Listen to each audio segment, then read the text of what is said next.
Uma das grandes forças da Igreja talvez seja aquilo que eu vou falar hoje, que é a oração em grupo. Quando um grupo ora, há um poder imenso no universo que joga a favor desse grupo que está a orar. Claro, quando se ora a Deus, o Pai, em nome de Jesus. Mas orar sozinho é bom, é muito bom, mas quando se trata de fazer uma oração específica, uma oração de guerra, uma oração de batalha espiritual, um grupo tem muito mais força. Porquê que eu estou a dizer isto? Porque é isso que eu vou hoje tentar comprovar nas Escrituras. Eu leio aqui um texto que está em Atos. Eu tenho três passagens bíblicas para rapidamente testemunhar disto que eu estou a dizer, que é o poder da oração coletiva, o poder da oração em grupo. E a gente vai ver que aqui em Atos, capítulo 12, no verso 5 e 7, a gente lê assim: Pedro era guardado na prisão, mas a igreja fazia contínua oração por ele a Deus. A igreja fazia contínua, não era esporádica, era contínua oração por ele a Deus. E o que é que acontece a seguir? De repente sobreveio um anjo do Senhor e resplandeceu uma luz na prisão, tocando a Pedro no lado e o despertou, dizendo: levanta-te depressa. E caíram-lhe das mãos as algemas. Acontece aqui o milagre da oração, porque a igreja orava por Pedro, porque Herodes já tinha prendido algumas pessoas, matado outras, e prendeu Pedro para o expor e entregar à morte. Só que a igreja percebeu-se da gravidade da situação. Nem sempre é assim, sabe? A igreja só se percebe às vezes muito tarde, mas apercebeu-se no caso de Pedro. E o que é que fez a igreja? Foi orar. E o que é que aconteceu? Deus enviou o seu anjo e libertou a Pedro da prisão. As cadeias caíram-lhe das mãos e ele ficou solto e foi ter com eles. Não é bonito isto? Não é bonito a gente ver que a oração funciona? Não é bonito a gente ver que Deus está atento às nossas orações?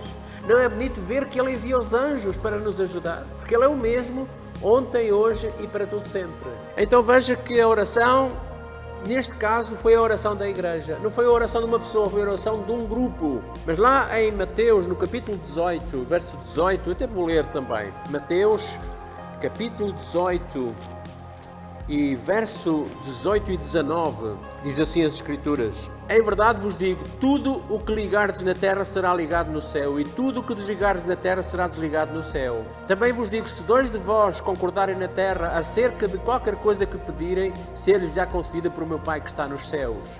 Pois onde estiverem 2 ou 3 reunidos no meu nome, eu estarei no meio deles. Tremendo isto. Isto diz que quando a igreja se une, quando a igreja se reúne, quando a igreja... Veja porque é que o diabo não gosta que a igreja esteja unida. Veja porque é que acontecem coisas para que a igreja fique dispersa. Porque Satanás sabe bem que uma igreja unida é uma igreja vitoriosa. Então veja que aqui diz: aquilo que 2 ou 3 concordam na terra, aquilo que concordarem na terra é concordado no céu. Quando você está a orar em grupo, há um irmão que está a orar e você diz amém, e o grupo diz amém, isso é o quê? Isso é uma concordância.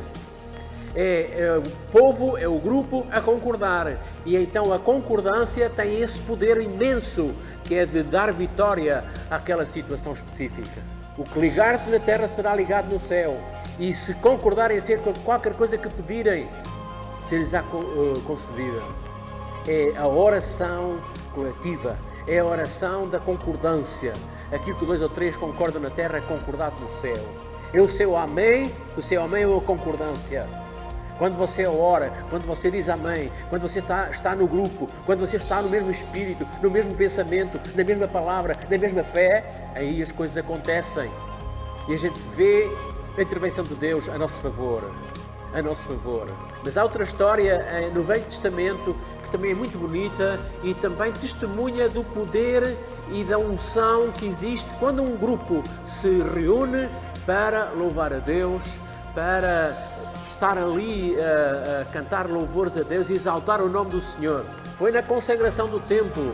E isto está em 2 Crônicas, no capítulo 5, 2 Crônicas 5, verso 13.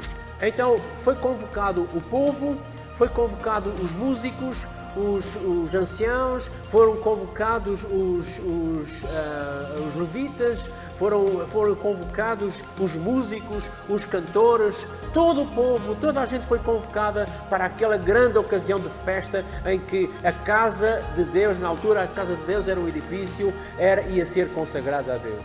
E eles fizeram aquilo de tal maneira, num espírito tão autêntico, que passou-se o que eu vou ler agora a seguir. Diz assim: os trombeteiros e os cantores juntaram-se em uníssono.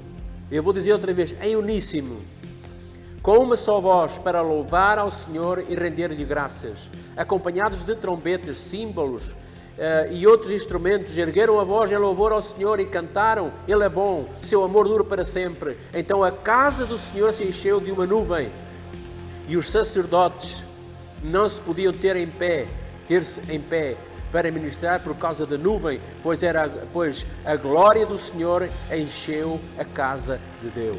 Caros irmãos, a casa de Deus agora somos nós. E os sacerdotes, porque aqui diz que os sacerdotes não se tinham em pé. Não fala dos outros, fala dos sacerdotes. É muito curioso isto que eu estou a dizer para vocês e também para mim. Porque sacerdotes é você e sou eu. Porquê? Porque está escrito, Ele nos fez reis, aliás, nem é reis que diz já no original diz reino e sacerdotes. Você e eu somos sacerdotes, porque Jesus agora é o sumo sacerdote da igreja, do povo de Deus. Antigamente, todos os anos era elegido um sumo sacerdote, mas agora Ele fez-se sumo sacerdote para sempre. Eternamente, Ele é Jesus, nós somos sacerdotes. Nós temos um ministério da reconciliação como sacerdotes aqui na terra, para orarmos, para intercedermos, para testemunharmos do nosso Senhor Jesus Cristo, das grandezas de Deus. Então, meu irmão, alegre-se em Cristo. Alegre-se porque você não é uma pessoa qualquer, você é um sacerdote. E você pode ser cheio a cada dia da unção de Deus, cheio do Espírito Santo. Você é um vaso nas mãos de Deus. A minha oração é que Deus use você e todos os irmãos, toda a igreja, que são sacerdotes, não é? Que sejam cheios do Espírito Santo e sejam verdadeiras testemunhas aqui na terra a todas as pessoas que ainda não têm Jesus. E para ministrar o louvor e a adoração ao nosso querido Pai Celestial.